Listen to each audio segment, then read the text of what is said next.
ஆண்டவருடைய பரிசுத்த நாமத்துக்கு மகிமை உண்டாவதாக. இந்த மாலை நேரத்திலும் குடும்ப தரிசன கூடியைக்கு வந்திருக்கிற உங்கள் ஒவ்வொருவரையும் இயேசுவின் நாமத்தினாலே வாழ்த்தி வரவேற்கிறேன். இந்த நாளிலும் ஆண்டவர் தந்த இந்த நல்ல வாய்ப்புக்காக நான் ஆண்டவருக்கு நன்றி செலுத்துகிறேன். கடந்த மாதத்துல அருமன எபினேசர் அண்ணன் எனக்கு அவங்க இந்த நாளை குறிப்பிட்டு தேவனுடைய வார்த்தை கொடுக்க வேண்டும் என்று சொல்லி என்னை அழைத்திருந்தார்கள். கடந்த நாட்களில அண்ணனோடு கூட நல்ல ஒரு ஐக்கியத்திலும் ஊழியத்தின் பாதையில தொடர்ந்து அவர்களோடு இணைந்து ஓடுவதிலும் கர்த்தர் கொடுக்கின்ற நல்ல கிருபைகளுக்காக, ஆண்டவர் இம்மட்டும் பாராட்டின தயவுக்காக நான் ஆண்டவருக்கு நன்றி செலுத்துகிறேன். இந்த நாளிலும் ஆண்டவருடைய வார்த்தையை நாம் தியானிக்கும் என்பதாக வாழ்க்கையில நாங்கள் பார்க்கும்போது, என்னுடைய அப்பாவும் அம்மாவும் ஒரு ஹிந்து வைராக்கியமான விருதுநகர் மாவட்டத்தை சார்ந்தவர்களாக இருந்த போதிலும் ஒரு வைராக்கியமான இந்து குடும்பத்தை சார்ந்தவர்களாக இருந்து திருமணமாகி குழந்தை இல்லாத ஒரு சூழ்நிலைக்கு நடுவிலே அவள் கடந்து வரும்போது அவள் வைத்திருந்த பொருட்கள் மற்றுமாக சொந்தமாக தொழில் செய்ய வேண்டும் என்று சொல்லி தன்னுடைய கையில் இருக்கிற பணங்கள், நகைகள், வீட்டில் எல்லாவற்றையும் அவங்க விற்று தன்னுடைய தொழிலை ஆரம்பித்தார்கள். ஒரு சில நாட்கள் நன்றாக முறையில் நடந்து கொண்டிருந்தது. பிற்பதாக வாழ்க்கையில அந்த தொழில நஷ்டம் ஏற்பட்டு அதிகமான வருமானம் வர முடியாத ஒரு சூழ்நிலை, இதற்கு நடுவில் பிள்ளை இல்லாத ஒரு சூழ்நிலை, அவர்கள் கடந்து வருகிற ஒரு விரக்தியான சோர்வான நேரத்தில் தான் என்னுடைய அம்மாவுக்கு ஆண்டவரை காண்பிப்பதற்காக என்னுடைய பெரியம்மா அவர்கள் சபைக்கு எடுத்து சென்றார்கள். அவர்கள் கடந்து சென்று ஆண்டவரை கொஞ்சம் கொஞ்சமாக அறிய ஆரம்பித்தார்கள். அதற்கு பிற்பதாக ஆண்டவர் 3 பிள்ளைகளை தந்தார். அதில் மூத்த மகனாக ஆண்டவர் என்னையும் என்னுடைய தங்கச்சியும் ஊழியத்திற்கென்று ஆண்டவர் தந்து உதவ ஆண்டவர் உதவி செய்திருக்கிறார். அதற்காக ஆண்டவருக்கு நன்றி செலுத்துகிறேன். தொடர்ந்து இப்படிப்பட்ட ஒரு இந்து வைராக்கியமான குடும்பத்துல இருந்தாலும் ஆண்டவருக்கென்று முழு உற்சாகத்தோடு கூட ஆண்டவருடைய காரியத்துல முக்கியத்துவம் கொடுத்து எங்களை கண்டிப்போடும் மிகுந்த ஆண்டவருக்கு நேராக வழிநடத்த வேண்டும் என்று சொல்லி அந்த உற்சாகத்தோடு கூட ஆண்டவர் அவர்களை பயன்படுத்தினார். கடந்த ஆண்டு வரைக்கும் அவர்கள் உயிரோடு இந்த நாட்கள் வரைக்கும் ஆண்டவரை ஒரு இடத்துல கூட அவங்க துக்கப்படுத்தாதபடிக்கு தன்னுடைய மரண படுக்கையில இருக்கும்போது கூட அவங்க எதிலையும் ஆண்டவரை விட்டு கொடுக்காதபடிக்கு தேவனுடைய நாமத்தை உயர்த்துவதற்கு ஆண்டவர் தாமே நல்ல கிருபை தந்தார். அதற்காக ஆண்டவருக்கு நன்றி செலுத்துகிறேன். தொடர்ந்து என்னுடைய மனைவி மின்னானபுரத்தை சார்ந்தவர். அவளும் ஊழியத்தின் பாதையில அவருடைய அப்பா மிகவும் குடிக்கு அடிமையாக இருந்த சூழ்நிலைகள் உண்டு. நல்ல வேலையில இருந்தாலும் குடிக்கு அடிமையாக இருந்த ஒரு சூழ்நிலை உண்டு. அப்படிப்பட்ட அந்த சூழ்நிலைக்கு நடுவிலே அவள் ஆண்டவருடைய ஊழியத்திற்கென்று அர்ப்பணித்தாள். அவள் ஊழியத்துல அர்ப்பணித்து ஆண்டவருக்காக செயல்படும் போது ஆண்டவரிடத்துல ஒரு பொருத்தனை பண்ணினாள். என்னுடைய தகப்பனார் இந்த குடியை விட்டு அவர்கள் மனம் மாறுவார்கள் என்றால் நான் ஊழியத்துக்கு ஒப்பு கொடுக்கிறேன், ஆண்டவருடைய பணிக்கு செல்வேன் என்று சொல்லி அப்படியாக ஒப்பு கொடுத்ததன் விளைவாக அவர்களும் அந்த குடியை விட்டு அவள் வாழ்ந்த நாட்களில ஆண்டவருக்காக ஜீவிக்க ஆண்டவர் நல்ல பலத்தை தந்தார். தொடர்ந்து நாங்கள் ஊழியத்துல ஜெம்ஸ் ஊழியத்துல கிட்டத்தட்ட 30 ஆண்டுகளாக ஊழியம் செய்ய ஆண்டவர் நாட்டில கிருபை தந்திருக்கிறார். இந்த நாளிலும் இந்த மதுரை பட்டணத்தில இருந்து ஆண்டவருடைய ஊழியத்தை செய்ய கர்த்தர் கிருபை தந்து கொண்டிருக்கிறார். இன்றைய நாட்களில அண்ணன் சொன்ன நாட்களில இந்த குடும்ப தரிசன கூடுகைக்காக நான் ஜெபிக்கவும் ஆயத்தப்படவும் ஆண்டவருடைய வார்த்தையை பெற்றுக்கொள்ளவும் ஆண்டவர் எனக்கு என்ன சொல்கிறீர் என்று சொல்லி நான் கேட்கும்போது, கடினமான சூழ்நிலையில வலுவாய் நின்றவர்கள் என்ற தலைப்பின் கீழே நான் வேதத்தின் அடிப்படையில பேசும்படியான கிருபையை ஆண்டவர் தந்தார். ஒரு கடினமான சூழ்நிலையில வலுவாய் என்று சொல்லும்போது உறுதியாய் நின்றவர்கள் என்று சொல்லி அப்படிப்பட்ட ஒரு நல்ல தலைப்பினை பார்க்கும்படியான கிருபையை தந்தார். அதன் அடிப்படையில வேதாகமத்துல ஆராய்ந்த அநேகர் உண்டு. ஆனால் இந்த மாலை வேளையில ஒரு சிலரை மாத்திரம் நமக்கு அறிந்த தேவனால் உபயோகப்படுத்த பாத்திரங்களை நாம் தியானிக்க போகிறோம். முதலாவதாக நாம் பார்க்கும்போது ஆதியாகமத்தின் புஸ்தகம் 16ஆம் அதிகாரம் 9ஆம் வசனத்திலே நாம் பார்க்கும்போது அங்கே ஒரு வசனம் இப்படியாக சொல்லப்படுது, அவளை கடினமாய் நடத்தினபடியினால் ஓடி போனாள் என்று சொல்லி நாம் பார்க்கிறோம். ஆகாரை குறித்து நாம் பார்க்கிறோம். ஆனால் அப்படிப்பட்ட ஆகாருடைய வாழ்க்கையில கடினமாய் நடத்தினபடியினால் அவள் ஓடி போனாள் என்று நாம் பார்க்கிறோம். ஆனால் நான் தியானித்த அந்த தலைப்பின் கீழே பார்க்கும்போது அவள் கடினமான சூழ்நிலை, கடினமான காலங்களில வாழ்ந்தாலும் ஆண்டவருக்காக வைராக்கியமாக வாழ்ந்த ஆதியாகமத்தின் புஸ்தகம் 6ஆம் அதிகாரம் நோவாவை குறித்து நாம் பார்க்கும்போது, அங்கே பார்க்கும்போது 8ஆம் வசனம் 9ஆம் வசனம் இப்படியாக சொல்லப்படுகிறது. நோவாவுக்கோ கர்த்தருடைய கண்களில் கிருபை கிடைத்தது. நோவாவின் வம்ச வரலாறு. நோவா தன் காலத்தில் இருந்தவர்களுக்குள்ளே நீதிமானும் உத்தமனுமாய் இருந்தான்.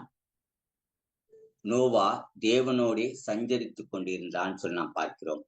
இங்கே பார்க்கும்போது இந்த நோவாவை குறித்து நாம் பார்க்கும்போது நோவாவுக்கோ கர்த்தருடைய கண்களில் கிருபை கிடைத்தது என்று நாம் பார்க்கிறோம். இந்த காலங்களை நாம் குறித்து பார்க்கும்போது 2 பேதுருவுடைய புஸ்தகம் 2ஆம் அதிகாரம் 5ஆம் வசனம் நீங்கள் பார்த்தீங்கன்றால் அவபக்தி உள்ளவர்கள் வாழ்ந்த ஒரு காலம் என்று நாம் பார்க்கிறோம். இங்கே 6ஆம் அதிகாரத்துல பார்க்கும்போது அக்கிரமம் நிறைந்த ஒரு நேரங்கள் என்று நாம் பார்க்கிறோம்.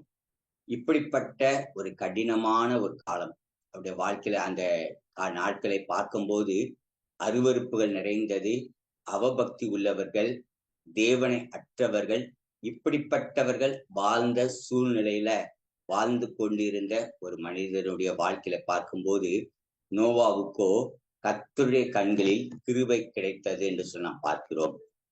இங்க பார்க்கும்போது அவருக்கு மாத்திரம் கிருபை கிடைத்தது என்று நாம் பார்க்கிறோம். உலகத்திலே அநேகர் வைக்கப்பட்டிருந்தாலும் அந்த காலகட்டத்தில இருந்த நோவாவுக்கு பார்க்கும்போது ஆண்டவர் கிருபையை கொடுத்தார். அவர் தன்னுடைய வாழ்க்கையில தேவனோடு சஞ்சரித்து கொண்டிருந்தார் என்று நாம் பார்க்கிறோம். உத்தமமாய் வாழ்ந்து ஆண்டவரோடு கூட சஞ்சரித்து கொண்டிருந்தார் என்று சொல்லி நாம் பார்க்கிறோம். இங்க பார்க்கும்போது இவருடைய வாழ்க்கையில ஆண்டவரோடு நடக்கிற ஒரு நல்ல அனுபவத்தை பெற்றிருந்தார் என்று நாம் பார்க்கிறோம். ஏனென்றால் ஆண்டவர் எப்படியாக அவரை தெரிந்து கொண்டார், எப்படியாக அறிந்து கொண்டார், எப்படியாக ஆண்டவரை வேறு பிடிக்கிறார் என்று நாம் பார்க்கலாம். ஏனென்றால் அவருக்கு இந்த கிருபை கிடைத்தது என்று சொன்னால் பார்க்கும்போது அவர் நீதிமானும் உத்தமனுமாய் இருந்து தேவனோடு சஞ்சரித்து கொண்டிருந்தார் சொன்ன பார்க்கிறோம். இப்படிப்பட்ட அவபக்தி உள்ளவர்கள், தேவனை அற்ற காலங்களில் வாழ்ந்த மக்கள் நடுவிலே ஒரு மனிதர் நோவா பார்க்கும்போது அவர் தேவனோடு கூட சஞ்சரித்து கொண்டிருந்தார் என்று நாம் பார்க்கிறோம். அவருடைய வாழ்க்கையில பார்க்கும்போது ஆண்டவர் ஒரு கிருபையை கொடுத்து, ஆண்டவர் ஒரு வழிநடத்தை கொடுத்து அவருடைய வாழ்க்கையில ஆண்டவரோடு நடக்கும்படியான கிருபையை ஆண்டவர் தந்திருக்கிறார் என்று நாம் பார்க்கிறோம். இங்கே பார்க்கும்போது நாம் பார்த்தோம் என்றால் ஆண்டவர் இவருக்கு என்று இந்த கிருபை கொடுத்ததுக்கு ஒரு நோக்கம் உண்டு. அவருக்கு ஒரு பிளான் அல்லது வர நாட்களிலே செய்ய போகிற காரியத்தை குறித்து ஆண்டவர் இங்கே ஒரு காரியத்தை கொடுக்கிறத நாம் பார்க்கிறோம். சில ஆண்டுகளுக்கு முன்பதாக பாண்டிச்சேரி பகுதியில நான் ஊழியம் செய்து கொண்டிருக்கும் போது ஒரு குடும்பத்தை நான் அறிவேன். அந்த குடும்பம் பார்த்தீங்கள் என்றால் 3 பெண் பிள்ளைகள் உண்டு. அவர் ஊழியத்துல அவங்க நல்ல ஒரு வேலையை பார்த்து கொண்டு அதோடு கூட ஒரு நல்ல தொழிலை வைத்து அவங்க வேலைகளை பார்த்து கொண்டிருந்தார்கள். ஒரு சில நாட்கள்ல அவருடைய குடும்பத்துல வந்த பிரச்சனைகள், அவங்க கையில் இருந்த தொழில்கள் எல்லாவற்றும் முடக்கப்பட்ட ஒரு சூழ்நிலை, நஷ்டமான ஒரு சூழ்நிலைக்கு நடுவிலே அவர்கள் நிற்கும் போது நாங்கள் அவங்களை வீட்டுல போய் சந்திக்க போகும்போது பார்த்தென்றால் எப்போதுமே வீட்டுல இருப்பாங்க. இப்ப சொல்லுவாங்க ஜெபித்து கொண்டிருக்கிறேன் அல்லது ஆண்டவரை ஆராதித்து கொண்டிருக்கிறேன்னு சொல்லுவாங்க. ஆனால் எங்களுக்கு மிகவும் கஷ்டமா இருக்கும். ஏனென்றால் ஒரு நல்ல பொசிஷன்ல இருந்து 3 பெண் பிள்ளைகள் வைத்திருக்கார்கள். இவருடைய வாழ்க்கையில எதிர்காலத்துல இந்த பிள்ளைகளை எப்படியாக அவர்கள் மற்ற காரியங்களை செய்வார்கள் என்று சொல்லி நாங்கள் யோசிப்போம். ஆனால் கடந்த சில ஆண்டுகளுக்கு முன்பதாக நாங்கள் அவர்களை பார்க்கும்போது இந்த 3 பிள்ளைகளுக்கும் நல்ல திருமணமாகி நல்ல உயர்ந்த இடத்துல வைக்கப்படுவதை பார்த்து ஆண்டவர்களை சந்தோஷப்பட்டோம். என்றால் வைக்கப்பட்டிருக்கிற ஒரு கடினமான காலமாக இருந்தாலும் ஒருவர் நல்ல செல்வாக்கு இருந்தது, நல்ல சுகம் இருந்தது, நல்ல காரியங்கள் இருந்தது. அப்படிப்பட்ட சூழ்நிலையிலும் அந்த குடும்பத்தினர் ஆண்டவரை விடாமல் உறுதியாக பற்றி கொண்டதை நாம் பார்த்தோம். இந்த இடத்துல நாம் பார்க்கும்போது நோவாவுடைய வாழ்க்கையில பார்க்கும்போது ஒரு கடினமான காலம் பார்க்கும்போது சுற்றிலும் பார்த்தோம் என்றால் அருவருக்கத்தக்கதான மனிதர்கள், அருவருப்புள்ள ஜனங்கள், தேவனை அறியாத ஒரு சூழ்நிலை. இவர்கள் நடுவில வாழ்ந்து கொண்டிருக்கிற ஒரு மனிதன் மாத்திரம் தேவனோடு கூட சஞ்சரித்து கொண்டிருந்தார் பார்க்கிறோம். அது மாத்திரமல்லாதபடிக்கு ஆண்டவர் அந்த பிற்பகுதியில பார்க்கும்போது ஆண்டவர் ஒரு பிளான் சொல்கிறார். ஆண்டவர் ஒரு காரியத்தை செய்ய விரும்புகிறதை நோவாவை கொண்டுதான் செய்ய முடியும் என்று சொல்லி அங்கே சொல்லுகிற காரியத்தை நாம் பார்க்கிறோம். இங்கே பார்க்கும்போது அவருடைய வாழ்க்கையில அவர் வேலை உருவாக்க வேண்டும் என்று சொல்லி ஆண்டு சொல்கிறார். அன்றைய நாட்களில இல்லாத காரியம், காணாத காரியம், இதுவரைக்கும் கண்டீராத காரியம், இப்படிப்பட்ட ஒரு காரியத்தை செய்யும்படியாக நோவா மூலம்தான் செய்ய வேண்டும் என்று சொல்லி ஆண்டுடைய திட்டமாய் இருந்தது என்று சொல்லி நாம் பார்க்கிறோம். இங்கே பார்க்கும்போது நோவாவுடைய வாழ்க்கையில பார்க்கும்போது அவர் எல்லாவற்றையும் ஆண்டவர் கற்பித்தபடியே அவர் செய்து வந்தார் என்று சொல்லி பார்க்கிறோம். அது மாத்திரமல்லாதபடிக்கு அவருடைய வாழ்க்கையில அந்த செய்த காரியங்கள் ஆண்டவர் கற்பித்த எல்லா காரியத்தையும் சீரும் சிறப்புமாக செய்து முடித்தார். இப்போது பார்க்கும்போது ஜல பிரயாணம் வரப்போகிறது, மழை வரப்போகிறது. இப்படிப்பட்ட சூழ்நிலையில இருக்கின்ற மக்களை ஆண்டவருக்கு நேராக வழிநடத்தக்கூடியவர். ஆனால் ஜனங்கள் கேட்க செவி கொடுக்கிறதுக்கு வாய்ப்பில்லாத ஒரு சூழ்நிலை, ஆண்டோடைய வார்த்தைக்கு கீழ்ப்படியாத ஒரு சூழ்நிலை. இப்படிப்பட்ட ஒரு நேரத்திலும் நோவா தேவனோடு சஞ்சரித்து கொண்டிருந்த அவருடைய வாழ்க்கையில அவருடைய குடும்பம் காக்கப்பட்டது என்று சொல்லி நாம் பார்க்கிறோம். இந்த மாலை நேரத்துல கூட நம்முடைய வாழ்க்கையில கூட இங்க பார்க்கும்போது சுற்றிலும் நடக்கின்ற காரியங்கள் கடினமான காரியமா இருக்கலாம், கடினமான காலங்களா இருக்கலாம், அல்லது இருக்கக்கூடிய சூழ்நிலை இப்படியெல்லாம் நாம் வாழ முடியுமா என்று சொல்லி நாம் நினைப்பதற்கு வாய்ப்புகள் ஏராளம் உண்டு.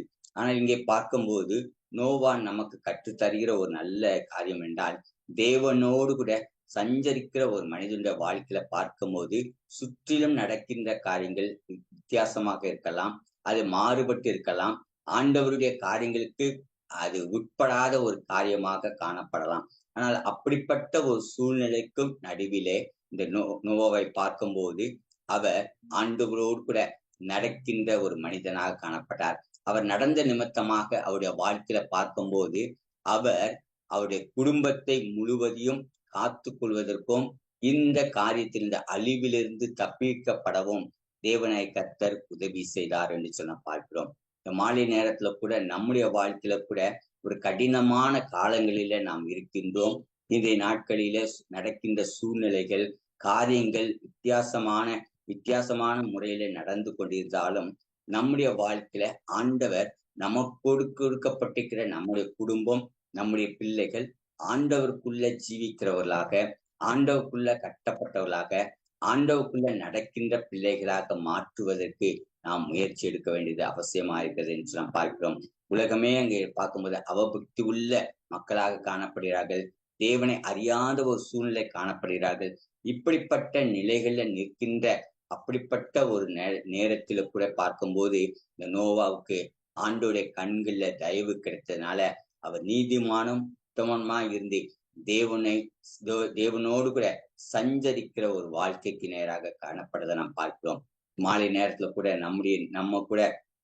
நமக்கு ஆண்டவர் கொடுக்கிற தேவ எச்சரிப்பை பெற்று நான் கீழ்ப்படிந்து ஆண்டுடைய சமூகத்துல நாம் முன்னேறி செல்ல ஆண்டவர் கிருபை தருவாராக.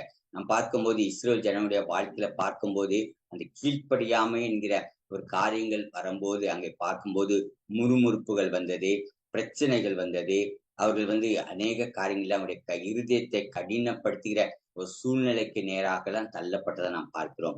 ஆனா இங்கே பார்க்கும்போது நோவாவுடைய வாழ்க்கையில பார்க்கும்போது தேவன் அவருடைய வாழ்க்கையில என்ன சொன்னாரோ அதன்படி செய்கிறவராக காணப்பட்டார் என்று நாம் பார்க்கிறோம். ஒருவேளை பார்த்திராத காரியங்கள், பார்த்திராத அனுபவமா இருக்கலாம்.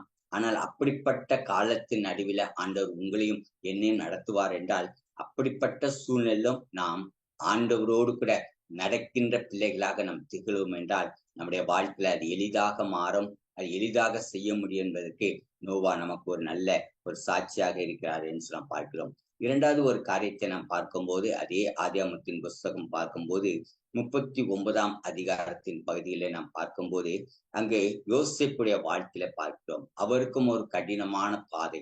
அவருடைய வாழ்க்கையில பார்க்கும்போது அவர் தகப்பனிடத்திலிருந்து பறிக்கப்பட்டு சகோதரர்களாக விற்கப்பட்டு அவர் போத்திபாருடைய வீட்டுக்கு கடந்து சென்று அங்கு இருக்கின்ற ஒரு சூழ்நிலைக்கு நடுவில நாம் பார்க்கும்போது அங்கே பார்க்கிற 39ஆம் அதிகாரத்தில் 9ஆம் வசனம் பார்க்கிறோம். இப்படிப்பட்ட பொல்லாங்குக்கு நான் எப்படி செவி சாய்ப்பேன் என்று சொல்ல பார்க்கிறோம்.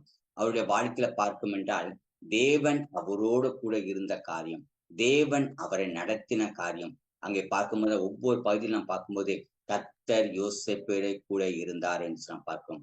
கர்த்தர் யோசேப்போடு கூட இருந்தார் என்று நாம் பார்க்கிறோம். ஆனா அவருடைய வாழ்க்கையில பார்க்கிற காரியங்கள் எல்லாம் பார்க்கும்போது ஒரு கடினமான காரியங்கள், கடினமான பாதைகளுக்கு நேராக அவர் கடந்து செல்ல வேண்டிய ஒரு சூழ்நிலைக்கு நேராக தள்ளப்பட்டிருந்த போதிலும் யோசேப்புடைய வாழ்க்கையில பார்க்கும்போது இப்படிப்பட்ட பொல்லாங்கான காரியங்கள் என்று சொல்லி அவருடைய வாழ்க்கையில சொல்லுகிற காரியங்களை நாம் பார்க்கிறோம். மாலை நேரத்துல கூட நம்முடைய வாழ்க்கையில கூட ஆண்டவர் நம்மோடு கூட இருந்து நடத்துகின்ற பாதைகள் ஒருவேளை நலமான பாதைகளா இருக்கும், அது சரியான பாதைகளா இருக்கும். ஆனால் அந்த சூழ்நிலைகள் நம்மை ஒருவேளை கடினமான பாதைகளை கடக்க போகிற அந்த எண்ணங்களுக்கு நேராக நாம் தள்ளப்பட்டாலும் எப்படிப்பட்ட இந்த பொல்லாங்கான காரியத்துக்கு நான் எப்படி உடன்படுவேன் என்று சொல்லி அவர் ஓடி போகிறதை நாம் பார்க்கிறோம். நம்முடைய வாழ்க்கையில கூட நமக்கு கொடுக்கப்பட்ட தரிசனங்கள், நமக்கு கொடுக்கப்பட்டிருக்கிற ஐக்கியங்கள், நம்முடைய வாழ்க்கையில வருகின்ற சந்ததிகள் அல்லது வருங்காலத்தில் இருக்கிற வாலிபர்கள் ஆண்டவருக்கு நேராக திருப்பப்பட வேண்டும், ஆண்டவருக்குள்ளாக ஜீவிக்க வேண்டும், ஆண்டவருக்கு நேராக வர வேண்டும் என்று சொல்லி நம்முடைய தரிசனத்தின் மூலமாக அநேக காரியங்களை கர்த்தர் செய்வதற்கு நம்முடைய கரங்களை பலப்படுத்தியிருக்கிறார். ஆனா இங்கே பார்க்கும்போது இந்த வாலிபனுடைய வாழ்க்கையில பார்க்கும்போது இப்படிப்பட்ட பொல்லாங்கான காரியங்களுக்கு நான் எப்படி உடன்படுவேன் என்று சொல்லி அவர் ஓடி போகிறத பார்க்கிறோம். ஒருவேளை அவர் அந்த வாழ்க்கைக்கு ஒப்பு கொடுத்திருப்பார் என்றால் ஒரு நல்ல செல்வாக்கு வாழ்ந்திருக்கலாம், சிறைச்சாலைக்கு செல்ல வேண்டிய அனுபவம் இருந்திருக்காது, கடினமான சூழ்நிலை கடக்க வேண்டிய சூழ்நிலைகள் இருந்திருக்காது. ஆனால் அவர் உபத்திரமான பாதைகள் வழியாக கடந்து சென்றாலும் கர்த்தர் யோசேப்போடு கூட இருந்தார் என்று நாம் பார்க்கிறோம். இந்த நேரத்துல கூட நம்முடைய வாழ்க்கையில முதலாவது நாம் பார்க்கும்போது நோவாவுக்கு கர்த்தருடைய கண்களை கிருபை கிடைத்தது, அவர் ஆண்டவரோடு சஞ்சரிக்கிற ஒரு மனிதனாக காணப்பட்டார் என்று நாம் பார்க்கிறோம். இரண்டாவது ஒரு காரியத்தை நாம் பார்க்கும்போது இங்க யோசேப்புடைய வாழ்க்கையில பார்க்கும்போது ஆண்டவர் அவரோடு கூட இருந்தார் என்று நாம் பார்க்கிறோம். அவருடைய வாழ்க்கையில வந்த இக்கட்டான சூழ்நிலைகள், பிரச்சனையான நேரத்துல, உபத்திரமான சூழ்நிலைகள மத்தியில ஆண்டவருக்காக நின்று காரியங்களை செய்தது நிமித்தமாக ஆண்டவர் அவரை உயர்த்தி கனப்படுத்தியிருக்கிறார் என்று நாம் பார்க்கிறோம். அதே போல் நாம் ஆதியாகமத்தின் புஸ்தகம் நோவாவுடைய வாழ்க்கையில பார்க்கும் போதும் ஆண்டவர் அந்த ஜலப்பிரயாணத்திற்கு பின்பதாக அவர் வெளியே கொண்டு வந்து அவருடைய வாழ்க்கையில காரியங்களை செய்யும் போது ஆண்டவர் ஆசீர்வாதத்தை நீங்கள் பள்ளிக்கு பெருகுங்கள் என்று சொல்லுகிறத பார்க்கிறோம். மாலை வேளையில கூட நமக்கு ஒருவேளை கடினமான சூழ்நிலைகள் நம்முடைய தோற்றத்தின்படி அல்லது நம்முடைய காரியத்தின்படி நாம் உற்று நோக்கும் என்றால் ஒரு கடினமான ஒரு சூழ்நிலைகள் உண்டு. ஆனால் இங்கே பார்க்கும்போது அவைகள் மத்தியில ஆண்டவரோடு நடக்கின்ற பிள்ளைகள், ஆண்டவரை சேவிக்கின்ற பிள்ளைகள், ஆண்டவரை ஆராதிக்கிற பிள்ளைகள், கர்த்தர் என்னோட கூட இருக்கிறார் என்ற நினைவோடு இருப்போம் என்றால் நம்முடைய வாழ்க்கையில வருகின்ற துன்பங்கள், பிரச்சனைகள், பாடுகள், உபத்திரங்கள் நடுவில ஆண்டவரை நாம் பிரதிபலிக்கிறவதாக மாறுவோம் என்பதில் சந்தேகம் இல்லை. மூன்றாவது ஒரு காரியத்தை நாம் பார்க்கும்போது யோபுடைய புஸ்தகத்திலே நாம் பார்க்கிறோம். யோபுடைய புஸ்தகம் நம்ம எல்லாருக்கும் அறிந்த ஒரு தெரிந்த சம்பவமாக இருந்தாலும் அங்கே நாம் பார்க்கும்போது யோபுடைய வாழ்க்கையில பார்க்கும்போது அவர் கிழக்கத்திய புத்திரரில் பெரியவராய் இருந்தார் என்று நாம் பார்க்கிறோம். கிழக்கத்திய புத்திர பெரியவராய் இருந்தது மாத்திரம் அல்லாதபடிக்கு ஆடு மாடுகள் ஏராளமாக இருந்தது என்று சொல்ல பார்க்கிறோம். குழந்தை செல்வத்துக்கு அவர் குறைவில்லை. இப்படிப்பட்ட ஒரு நல்ல செல்வ சீமானாக வாழ்ந்து கொண்டிருந்த யோபுடைய வாழ்க்கையில பார்க்கும்போது அவருடைய வாழ்க்கையில் இருந்த எல்லா காரியங்களையும் கர்த்தர் அவருக்கு போதுமானவராக இருந்து வழி நடத்தினார் என்று நாம் பார்க்கிறோம். இந்த யோபுடைய முதல் அதிகாரத்தில் நீங்கள் பார்ப்பீர்கள் என்றால் ஆண்டவர் அவருடைய வாழ்க்கையில எல்லாவற்றிலும் பெரியவனாக உயர்த்தி நல்ல ஒரு செல்வ செழிப்புள்ளவராக எதிலும் குறையில்லாதபடிக்கு நல்ல ஐஸ்வர்ய உள்ளவனாக இருந்தான் என்று நாம் பார்க்கிறோம். அப்படிப்பட்ட யோபுடைய வாழ்க்கையில பார்க்கும்போது அவருடைய வாழ்க்கையில ஒரு நாளிலே வந்ததான பிரச்சனைகள், அவருடைய கடினமான அந்த பாதைக்கு நேராக அவர் கடந்து செல்கிற அந்த சூழ்நிலையில பிள்ளைகளை இழக்கிறார், தன்னுடைய கையில் இருக்கிற ஆடு மாடுகளை இழக்கிறார். இப்படிப்பட்ட எல்லாவற்றும் இழந்து போகிற ஒரு சூழ்நிலைக்கு நடுவில் நிற்கும் போது யோபு அவருடைய வாழ்க்கை சொல்கிறார், கர்த்தர் கொடுத்தார், கர்த்தர் எடுத்தார், கர்த்தருடைய நாமத்துக்கு ஸ்தோத்திரம் என்றான்னு சொன்ன பார்க்கிறோம். கடந்த சில ஆண்டுகளுக்கு முன்னதாக என்னுடைய தாயார் மிகுந்த ஒரு பலவீனத்தின் நடுவில் இருந்தாங்க. நாங்கள் சிறு வயதில் இருக்கும்போது மிக ஒரு நம்ம ஒரு 5ஆம் கிளாஸ் படிக்கும்போது அவளுக்கு வந்த ஒரு திடீர் வியாதி என்ன ப்ராப்ளம் தெரியாது. கண்ல இருந்து தண்ணீர் வடியும், கண் வீங்கிரும். அப்படிப்பட்ட ஒரு சூழ்நிலை. மற்றுமாக அவங்க அவங்க ஒரு ஹிந்து வைராக்கியமான குடும்பத்திலிருந்து ஆண்டவரை ஏற்றுக்கொண்டபடினால அவங்க அதிகமாக மருந்துகளுக்கு வெளியே ரொம்ப போக மாட்டாங்க. இருக்கிற அவங்களுடைய கையில இருக்கிற அவங்களுடைய கைப்பக்குவத்திலே அவங்க செய்வாங்க. இப்படிப்பட்ட ஒரு சூழ்நிலை. குடும்பத்தாரெல்லாம் சொன்னாங்க, நீ நீ ட்ரீட்மெண்ட்டுக்கு வா, உனக்கு நல்ல காரியங்களை செய்வோம் என்று சொன்னாங்க. ஆனா அவங்களுடைய வைராக்கியமும் வாஞ்சையும் இப்படியாக இருந்தது. எல்லாவற்றையும் வந்திருக்கிறேன். என்னை சுற்றி இருக்கிற குடும்பத்தார் மத்தியிலையும், நான் சுற்றி இருக்கிற வீட்டு மத்தியிலும், அங்க சுற்றி இருக்கிறவர்கள் நாங்க வாழ்க்கை இருக்கிற இடங்கள்ல ஹிந்துக்களாக இருப்பதனால அந்த இடத்துலயும் ஆண்டவரே உங்களுடைய நாமத்தை நீங்க தூசிக்காத படிக்க காத்து கொள்ளுங்கன்னு சொல்லி ஜெபிப்பாங்க. அந்த நாட்களே எங்க அம்மாவால் எழுந்து உட்கார்ந்து எந்த ஒரு காரியத்தையும் செய்ய முடியாது. கண் திடீர் நீங்கிறோம், கண்ணுல தண்ணீரா வரும். இப்படிப்பட்ட ஒரு சூழ்நிலை அவங்க இருக்கின்ற நாட்களில எங்களுக்கு பக்கத்துல இருக்கவங்க தான் எங்களை கவனிக்கக்கூடிய ஒரு சூழ்நிலாம் உண்டான நாட்கள். ஆனால் அப்படிப்பட்ட நேரத்துல எங்களுக்கு விவரங்கள் மிகவும் குறைந்த நாட்களாக இருந்தாலும் அவருடைய அந்த வைராக்கியமும் அந்த வாஞ்சையும் அவர்களை எழுந்திருக்க பண்ணியது மாத்திரம் அல்லாதபடிக்கு ஆண்டவருக்காக ஜீவிக்க பண்ணியதுன்னு சொல்ல பார்க்கிறோம். அதே போல்தான் இங்க பார்க்கும்போது யோபுடைய வாழ்க்கையில பார்க்கும்போதும் அவருடைய வாழ்க்கையில பார்க்கும்போது ஒரே நாளில எல்லாவற்றையும் இழந்து போகிற ஒரு சூழ்நிலை. எல்லாவற்றையும் இழந்து போறது மாத்திரம் அல்லாத பார்க்கும்போது அவருடைய சரீரத்திலும் பலவீனங்கள் வந்த சூழ்நிலை நாம் பார்க்கிறோம். சரீரத்துல பலவீனங்கள் வந்த சூழ்நிலைகள் மத்தியிலும் அவர் அங்கே சொல்கிறார், என் மீட்பர் உயிரோடு இருக்கிறார் என்று சொல்கிறத பார்க்கிறோம். மாலை வேளையில கூட நம்முடைய வாழ்க்கையில கூட அந்த வசனத்தினுடைய பின்பதில் நீங்கள் பார்த்தீர்கள் என்றால், என் தோல் அழுகின நாளின் பின்பு கூட நான் அவரை காண்பேன் என்று சொல்கிறத பார்க்கிறோம். அப்படிப்பட்ட ஒரு நல்ல வைராக்கியம் உள்ள யோபுவாக காணப்பட்டார்னு சொல்ல பார்க்கிறோம். இவருடைய வாழ்க்கையில பார்க்கும்போது ஒரு கடினமான உபத்திரத்தின் நடுவில கடந்து செல்ல வேண்டிய ஒரு சூழ்நிலைக்கு நேராக தள்ளப்பட்டிருந்ததை நாம் பார்க்கிறோம். ஒரு கடினமான உபத்திரத்தின் நடுவிலே அவர் கடந்து போக வேண்டிய ஒரு சூழ்நிலைக்கு நடுவிலே தள்ளப்பட்டாலும் ஆண்டவர் மேல வைத்திருக்கிற அந்த வாஞ்சை பார்த்தீங்கன்றால், என் மீட்பர் உயிரோடு இருக்கிறார் என்று சொல்லி ஆண்டவர் மேல வைத்திருக்கிற அந்த வாஞ்சையும் அந்த விசுவாசத்தை நாம் பார்க்கும்போது, நான் என் தோல் அழுகின நிலையா இருந்த சரீரத்துல அநேக பாடுகள் அதுல பார்த்தீங்கன்றால் யோபுடைய 2ஆம் அதிகாரத்துடைய பகுதியில் நாம் பார்க்கும்போது அங்கே சொல்லப்படுது, அவருடைய காரியத்தில் உறுதியாக நிற்கிறவராக காணப்பட்டார் என்று சொன்ன பார்க்கிறோம். மனைவியே சொல்றாங்க, நீங்க உறுதியா நிற்கிறாரே என்று சொன்ன பார்க்கிறோம். அப்படிப்பட்ட ஒரு உறுதியோடு நிற்கிற ஒரு சூழ்நிலையில நிற்கிற யோபுவை நாம் பார்க்கிறோம். ஆனால் அங்கே பார்க்கும்போது அவருடைய சரீரத்துல அழுகின நாரின ஒரு சூழ்நிலைக்கு நடுவில நிற்கும் போது கூட என் கண்களால் அவரை காண்பேன், என் மீட்பர் உயிரோடு இருக்கிறார் என்று சொல்ல பார்க்கிறோம். அவருடைய வைராக்கியமும் அந்த வாஞ்சையும் அவரை ஆண்டவருக்கு நேராக இன்னும் அதிகமாக உத்தமத்தை நிற்பதற்கு ஆண்டவர் நல்ல பலத்தை தந்தார் என்று சொல்ல பார்க்கிறோம். அது மாத்திரமல்லாதபடிக்கு நாம் பார்க்கும்போது யோபுடைய புஸ்தகத்தில் நாம் பார்க்கும்போது 13ஆம் அதிகாரத்தை பார்க்கும்போது அவர் என்னை கொன்று போட்டாலும் அவர் மேல் நம்பிக்கையா இருப்பேன் என்று சொல்கிறார்.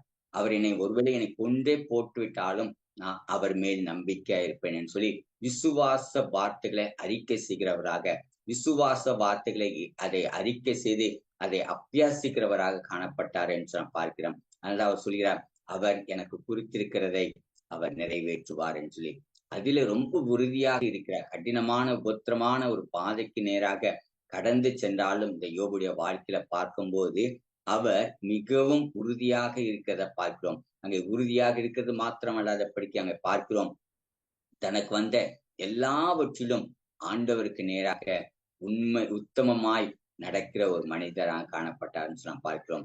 அதே பிற்பகுதியுடைய 42ஆம் அதிகாரத்துடைய பகுதிகளுக்கு நாம் கடந்து வரும் என்று பார்த்தோம் என்றால், அங்க யோபுடைய வாழ்க்கையில பார்க்கும்போது அவர் இழந்து போனது எல்லாவற்றையும் இரட்டத்தனையாய் ஆண்டவர் திரும்ப தந்தருளினார் என்று நாம் பார்க்கிறோம். மாலை நேரத்துல கூட நம்முடைய சூழ்நிலையில நாம் பார்க்கும்போது இழந்து போகிற ஒரு அனுபவங்கள் இருக்கலாம், இழந்து போன ஒரு சூழ்நிலைகள் இருக்கலாம், இழந்து போன நம்முடைய வாழ்க்கையில அநேக காரியங்களை ஒருவேளை நம்ம இழந்து போயிருக்கலாம். ஆனா நம்முடைய ஆண்டவர் மேல வைத்திருக்கிற அந்த உறுதியும் விசுவாசத்தையும் நம்பிக்கையில நம்ம நிற்கும் போது ஆண்டவர் நமக்கு நல்ல பலத்தை தருகிறது மாத்திரமல்லாதபடிக்கு இழந்து போன காரியத்தையும் திரும்பவும் ஆண்டவர் நமக்கு தந்து நம்மை வழி நடத்தக்கூடிய ஆண்டவராய் இருக்கிறார் என்று நாம் பார்க்கிறோம். முதலாவதாக நாம் பார்க்கும்போது யோபுடைய வாழ்க்கையில பார்க்கும்போது அவருடைய நோவாவுடைய வாழ்க்கையில பார்க்கும்போது அவருடைய வாழ்க்கையில இருந்த காரியத்துல கத்தற்கென்று ஆண்டவர்களுக்காக வைராக்கியமாக வாழ்ந்த அவருடைய வாழ்க்கையில கத்தர் பழுகி பெருகும்படியான ஒரு ஆசீர்வாதத்தை தந்தார் என்று நாம் பார்க்கிறோம்.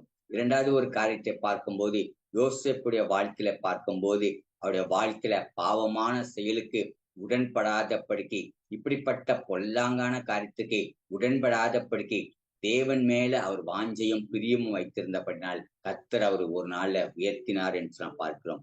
மூன்றாவது ஒரு காரியத்தை நாம் பார்க்கும்போது யோபுடைய வாழ்க்கையில பார்க்கும்போது தனக்கு வந்த உபத்திரமான பாதையில, தனக்கு வந்த உபத்திரமான நேரத்துல, உபத்திரமான கஷ்டமான நேரத்திலையும் ஆண்டவரை சார்ந்து கொண்டு என் மீட்பர் உயிரோடு இருக்கிறார், எனக்கு குறித்திருக்கதை அவர் நிறைவேற்றுவார் என்று சொல்லி அப்படிப்பட்ட ஒரு நல்ல உத்தமத்திலே உறுதியாக நிற்க ஆண்டவர் கிருபை தந்தபடினால அவர் வரி நாட்டில பார்க்கும்போது அவர் இழந்து போன எல்லாவற்றையும் திரும்ப பெற்றுக்கொள்ள ஆண்டவர் கிருபை தந்தார். கடைசியாக நான்காவதாக நாம் பார்க்கும்போது தானியேலின் புஸ்தகம் அங்கே பகுதியில் நாம் பார்க்கும்போது அந்த பகுதியில 6ஆம் அதிகாரத்தினுடைய பகுதியில் நாம் பார்க்கும்போது அங்கே நடந்த சம்பவங்கள் நமக்கு எல்லாருக்கும் அறிந்த ஒரு தெரிந்த சம்பவமா இருக்கிறது. இவருடைய வாழ்க்கையில பார்க்கும்போது தானியேலுடைய வாழ்க்கையில ஒரு கடினமான சூழ்நிலையில வைக்கப்படுகிறத பார்க்கிறோம். அவருடைய வாழ்க்கையில பார்க்கும்போது ஒரு கடினமான சூழ்நிலை, ஏனென்றால் அங்கே ராஜாவை தவிர வேற யாரையும் வணங்க கூடாது என்று சொல்லி சட்டங்கள் இயற்றப்பட்ட சூழ்நிலைகள், சட்டங்கள் அமைக்கப்பட்டிருந்த சூழ்நிலைகள். அப்படிப்பட்ட ஒரு சூழ்நிலைக்கு நடுவிலும் தானியேலுடைய வாழ்க்கையில பார்க்கும்போது அங்கே பார்க்கும்போது அவருடைய வாழ்க்கையில தான் செய்து வந்தபடியே அவர் ஜெபித்து வந்தார் என்று நாம் பார்க்கிறோம். தாம் செய்து வந்தபடியே என்று சொல்லி அதை சொல்லப்படுகிறத நாம் பார்க்கிறோம். அவர் 3 வேளையும் தாம் செய்து வந்தபடியே என்று சொல்லப்படுகிறது பார்க்கிறோம். அங்கே நாம் பார்க்கும்போது அந்த அதிகாரத்தினுடைய பகுதியில் நாம் பார்க்கும்போது அங்கே அவருடைய வாழ்க்கையில பார்க்கும்போது ராஜாவுடைய சட்டங்கள் இயற்றப்பட்ட சூழ்நிலைகள் தெரிந்துவிட்டது. இந்த முத்திரை பதிக்கப்பட்ட சூழ்நிலைகள், இதிலிருந்து யாரும் தப்பிக்க முடியாது என்ற சூழ்நிலைகள். இப்படிப்பட்ட நேரத்திலும் ஆண்டவரிடத்துல ஜெபிக்கின்ற ஒரு மகனாக திகழ்ந்தார் என்று நாம் பார்க்கிறோம். அதனால்தான் அவர் தானியேல் அவருடைய ராஜா வந்து கேட்கும்போது சொல்கிறார், நீ இடைவிடாமல் ஆராதிக்கிற தேவன் உன்னை தப்பிவிக்க வல்லவரா இருந்தாரா தானியேலே என்று சொல்லி கேட்கிற ஆண்டவருடைய அந்த காரியத்தை நாம் பார்க்கிறோம். அப்படிப்பட்ட ஒரு சூழ்நிலைகள்ல நடுவில் ஒரு கடினமான ஒரு சூழ்நிலை, எது நம்ம தப்பி வைக்கிறதுக்கு வாய்ப்பே கிடையாது, நாம் தப்பி செல்வதற்கான வாய்ப்புகள் இல்லாத நேரம், அப்படிப்பட்ட ஒரு கடினமான சூழ்நிலை நடுவில தானியேல் இருந்தும் கர்த்தரை சேவிப்பதில் அவர் மறக்கவே இல்லை, ஜெபம் பண்ணுகிறதுல அவர் மறக்கவே இல்லை, செய்து வந்தபடியே சொல்லப்படுகிறது. அப்படிப்பட்ட காரியங்களை செய்வதற்கு ஆண்டவர் அவரை பலப்படுத்தினார் என்று நாம் பார்க்கிறோம். தானியேலுடைய வாழ்க்கையில பார்க்கும்போது இப்போதே இந்த சட்டங்களுக்கு மாறாக செய்த யாராக இருந்தாலும் சிங்கத்தினுடைய கெபிலே அடைக்கப்பட வேண்டிய சூழ்நிலைகள், சிங்கத்தின் கெபிலே செல்ல வேண்டிய சூழ்நிலைகள், அப்படிப்பட்ட சூழ்நிலைகளுக்கு கடந்து செல்ல வேண்டிய நிர்பந்தமான நேரத்தையும் ராஜா குரலை மனதில்லாமல் இருந்தாலும் மற்றோடைய வலுக்கட்டாயத்தின் பேரில் அவர் கொண்டு போய் செல்லப்பட்ட போதிலும் அவர் அங்கே பார்க்கும்போது அந்த இடத்துல ஆண்டவர் அவர் சிங்கத்தின் வாயை கட்டி போட்டார் என்று பார்க்கிறோம். சிங்கத்தினுடைய வாயை கட்டி போட்ட ஆண்டவர் இந்த நாட்களிலும் நம்முடைய வாழ்க்கையில ஒருவர் நமக்கு விரோதமாக எழும்புகின்ற காரியமா இருக்கலாம், எழும்புகின்ற சூழ்நிலையில இருக்கலாம், மற்றவர்கள் நமக்கு விரோதிக்கின்ற காரியமா இருக்கலாம். ஆனால் அப்படிப்பட்ட சூழ்நிலைக்கும் நடுவிலே தேவனாய் கர்த்தர் நம்முடைய வாழ்க்கையில கூட சிங்கத்தின் வாயை கட்டி போட்டு ஆண்டவர் நம்மை விடுவிக்க வல்லவராய் இருக்கிற நல்ல தேவனாய் இருக்காருன்னு சொல்லி பார்க்கிறோம். வாழ்க்கையில கண்டு கொண்ட ஒரே ஒரு காரியம் என்றால் அந்த ஜெபிக்கின்ற காரியத்துல அவர் தளராதபடிக்கு அதிலே முன்னேறி செல்கிறவராக, தனக்கு இருக்கிற சாதகமான சூழ்நிலைகள் இல்லாத ஒரு சூழ்நிலையாக இருந்தாலும் கூட அப்படிப்பட்ட நேரத்திலும் தானியேல் தன்னுடைய வாழ்க்கையில ஆண்டவருக்கு பிரியமாய் நடப்பதற்கு, ஆண்டவருக்கு முன்பாக உத்தமமாய் நடப்பதற்கு தேவன் தாமே அனுக்கிரகம் பாராட்டினார் சொல்ல பார்க்கிறோம். இங்க பார்க்கும்போது தானியேலுடைய வாழ்க்கையில அந்த ராஜாவுக்கு முன்பதாக அவர் எல்லாவற்றும் பிரதிபலிக்கிறவராக காணப்பட்டார் என்று நாம் பார்க்கிறோம். தானியேலுடைய வாழ்க்கையில பார்க்கும்போது இந்த கடினமான சூழ்நிலை, அந்த சிங்கங்கள் அவர் ஆண்டு வாயை கட்டி போட்டது நிமித்தமாக அவர் ராஜா அங்கே அங்கீகாரம் பண்ணுகிறவராக, அதை ஆதரிக்கிறவராக, இதை எல்லாரும் அங்கீகரிக்க வேண்டும் என்று சொல்லுகிற ஒரு சூழ்நிலையை உருவாக்குறத நாம் பார்க்கிறோம். இந்த மாலை நேரத்துல கூட நம்முடைய வாழ்க்கையில கூட நாம் கடினமான சூழ்நிலைக்கு நேராக கடந்து செல்கிறோம்.